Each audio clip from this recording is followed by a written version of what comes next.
Mariés depuis 3 ans, Guillemette et Pierre ont vu leur quotidien se transformer à l'arrivée de Charles et Georges. Ça avec moi, t'en mets là. Vas-y. Charles est né 10 mois après notre mariage, donc assez vite. On était trop contents. Mais en fait, nous étant mariés il n'y a pas si longtemps que ça avant, on était encore en train de chercher notre équilibre. Donc, comme on découvrait donc ensemble quelque chose de complètement nouveau, la parentalité, on a dû beaucoup communiquer l'un avec l'autre pour se dire comment tu vis telle étape dans la vie de Georges. Donc je ne suis jamais pleinement disponible à ce que je fais. C'est hyper fatigant au quotidien, mais je m'habitue. On s'habitue et avec un enfant, du coup on a toujours on fait toujours 2 choses en même temps. Avec 2 enfants, on fait toujours 3 choses en même temps. Prendre conscience qu'en fait le rôle qu'on a quand on devient père, en l'occurrence pour moi, c'est un rôle de tous les instants. Et donc c'est pas un stress permanent, par contre c'est avoir conscience qu'en tout cas dans la petite enfance, on a des êtres qui dépendent de soi et qui donc peuvent avoir certains besoins à tout moment. Pour Pierre, devenir papa lui demande de développer de nouvelles qualités. C'est vrai que la patience dans le quotidien avec des enfants, c'est une obligation, c'est une nécessité. Donc même si c'est pas sa qualité première avant d'être père, on apprend très vite. Tu me donnes un petit bout ? À l'arrivée de leur premier enfant, le couple a dû trouver un nouveau rythme. Moi, parfois, je rêve de juste me dire je pourrais avoir un mois avec Pierre pour voyager au bout du monde, faire ça. Je sais qu'aujourd'hui, c'est pas possible. Ok, c'est un renoncement, c'est pas forcément facile parce que je vois d'autres personnes qui, autour de moi, vivent ça et je ne peux pas le vivre.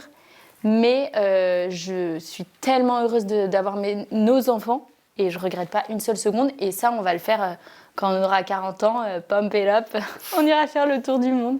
Quand on aura plus d'argent et plus de temps. Pour ce couple, chaque jour est une occasion de trouver un nouvel équilibre et de s'épanouir dans cette aventure unique. Devenir parent, c'est le plus beau cadeau qu'on puisse avoir. Accueillir un enfant, c'est un merveilleux cadeau pour le couple. Maintenant, le couple va être déstabilisé. Je pense que c'est l'une des plus grandes déstabilisations que vivent les jeunes couples, c'est ce qu'ils nous disent. Et du coup, comment est-ce qu'on a ce bateau personnel chacun à mener, puis ce bateau du nous, qui est le bateau de la famille, dans lequel s'invite un nouvel être dont il va falloir prendre soin. C'est un moment où il va falloir redoubler de communication. Communiquer parce qu'il va y avoir de la fatigue, il va y avoir besoin d'organisation et chacun va devoir pouvoir exprimer à la fois comment il peut, avec l'enfant, de donner toute son attention au bébé, mais à l'enfant, mais aussi, ou aux enfants, mais aussi à son conjoint. Parce que la conjugalité, elle ne doit pas souffrir de l'enfant qui arrive. Donc il faut en prendre soin. Quand l'enfant arrive, le bébé, effectivement, la fatigue est importante parce que les nuits sont compliquées. La fatigue peut être un facteur de déstabilisation du couple. Et le manque de sommeil, c'est quelque chose de pas facile. Là, je pense que la communication, pour voir comment chacun peut récupérer, on peut parfois choisir des solutions quand les nuits sont trop difficiles. On peut même trouver des petits moyens comme se relayer, avoir des temps où chacun peut retrouver des ressources de repos. Parce que le repos, il est capital pour avoir toutes ses capacités ensuite à aimer et à ne pas perdre ses moyens en étant énervé, en colère ou de mauvaise humeur qui fait que ça va peser sur l'ambiance et l'amour du couple. Être parent, cette nouvelle vie va faire qu'on va vivre certains renoncements. Il y a des projets, des choses qu'on aurait voulu vivre, comme effectivement faire des grands voyages ou un tour du monde ou une nouvelle activité, une nouvelle formation. On ne peut pas toujours tout faire parce que cette nouvelle vie prend du temps. Donc c'est vrai que le renoncement, mais il faut que ce soit un renoncement. En fait, ce qui est important, c'est de se poser la question des priorités.